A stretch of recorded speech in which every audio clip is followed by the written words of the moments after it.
Go Yeah. ahead, and I would love for you to share more about your other projects that you are working on or have worked on, because I think the readers or people who are watching this will know some of them.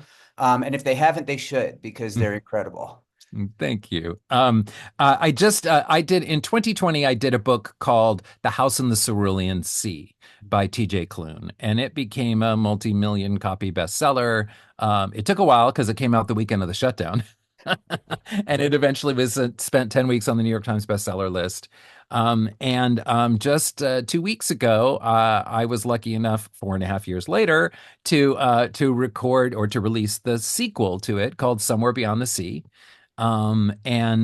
It's so exciting to have seen that book go from the first book go from obscurity to being so well loved, and then this book comes out, and it it was an instant number one bestseller on the New York Times.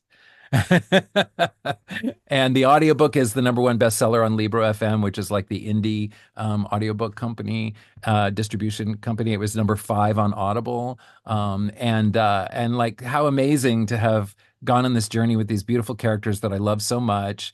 And yesterday I went to a book signing for a children's book that I did called Mouse and His Dog, which today hit the New York Times bestseller list.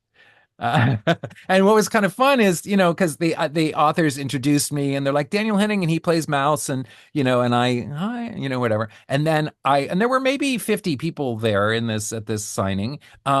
Two of them came up to me and they're like, you're Daniel Henning. You narrated The House of the Cerulean Sea? That's you?" I'm like, "Yeah." And they were just absolutely fangirling all over me. And I never get to meet my fans because I spend most of my life in this box. I am in here most of my life just talking out loud to myself.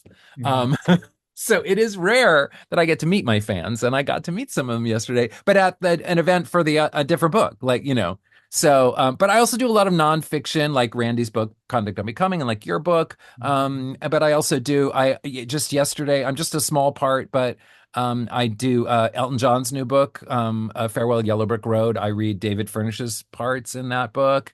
So I get to do all kinds of really fun stuff. I also do kind of boring stuff, but that's okay. Pays the bills. But I do get to do a lot of wonderful fiction. And I did another book this fall by Thomas Grattan called In Tongues, which is a really terrific, piece of gay literary fiction. And then I have Olive Blake's new book is coming out in October, and I got to do that. And so I just have a great array of things that I do. I don't just do I do very little romance actually, but I don't just do romance or just do sci-fi or it's like, "Oh, what am I doing today? Oh, I'm doing this I'm doing this really queer sci-fi erotica that is going to be under my pseudonym, and then your book, and then and then a number one New York Times bestseller, and I'm always kept alive by the variety of things I get to do. Well, and just as you described to me in our first face-to-face meeting, the level of preparation you put into this, I'm just so in awe of the professionalism. I am so in awe of the preparation that you give it. It really comes through that you put your heart into your work. Thank And you. as someone who put my heart into my work, it just really it resonates with me to see it carried forward so well. And I think that people are going to love you as the voice of When the Band Played On. And I'm so thrilled that they get to put a face to the name and the voice through this video. So I hope people are able to enjoy it. Either if they are reading When the Band Played On, they might want to consider trying the audiobook as well, just to hear it. A lot But of people do, yeah, actually. A yeah. lot of people now actually do both. They Hmm. have the physical book and they're also listening at the same time. Yep. And I find that wonderfully fascinating. Yeah. That people are now saying, because I think for me, I think, well, I spent 28 bucks on the book. I'm going to spend another, whatever. But no, because people are looking at it as like this, like enhanced experience. Hmm. Hmm. So they can really appreciate the words on the page, but they can also be entertained, you know? And your book is entertaining, as well as it being incredibly informative. And I hope that I'm able to deliver that. And, when it's funny, give you the funny, and when it's sad, give you the sad, and, and take you on the emotional journey. And, and what's really interesting too about audiobooks is that, there's so many reasons people can't read, Mhm. from being dyslexic to all kinds of other reasons that you don't really think of. And so I had just introduced a friend of mine to The House in the Cerulean Sea, and he was so grateful. He's dyslexic. He's like, I never would have even thought about that book without Yeah. like listening to it. And you just introduced me to something, and you just introduced me to a way that I can now read books. Yeah. So it's really like it's a very powerful thing, and I take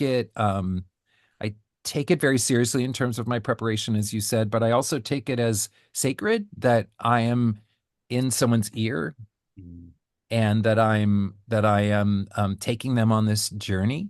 Mhm. Um, and that's one of the reasons I'm so, I wouldn't say careful, because I'm not careful. I'm actually quite like spontaneous in the actual work. But Mhm. it's why I'm so careful and meticulous about the Mhm. pre-work part, is so that I can, you know, as I say a lot to my students, when because I ran a theater for many years and I taught acting, I would say, well, look, there's the work and there's the play. I mean, it's called a play, so you should play, but Yeah. you can't just go out there and play if you haven't done the work, Mhm. Mhm. So do the work and then let it all go and play. And that's how I try to do audiobooks as well. So one last thing I just want to make mention of, because audiobooks do not always come out so quickly after the release of the hard copy. This Sure. one's coming out October 15th, after the print version comes out on October 8th.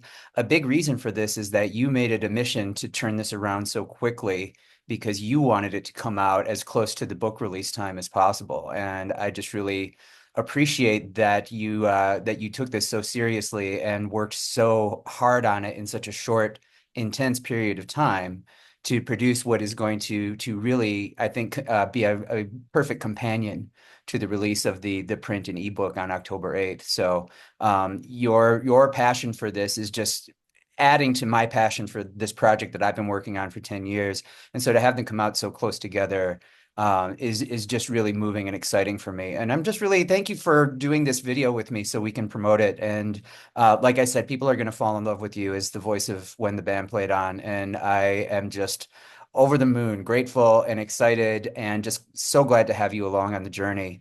So um, I I'm thrilled to be a part of it with you, really, honestly. I do a lot of nonfiction. I read a lot of books about a lot of subjects, and I now know good writing, it's because I have to speak it out loud. By yeah. the way, if you want to know if something's good, say it out loud. Mhm. Over and over Well, again. that I did a lot of that in the writing of this Yeah. book. I Well, would it try lines shows. out over and over again to make sure I had the verbiage just right, you Yeah, know. it Yeah. shows. It flowed very well. Yeah. And I think it will flow very well for an audience. I think that listeners will really, really enjoy the journey. Well, thank you, Daniel. Thank you for taking the time. I cannot You wait bet. to see you again when I'm in LA. Indeed. And I am just thrilled not only to have you as a collaborator, but as a new friend as well. So Indeed. That is truly one of the things that I gained from this experience for sure.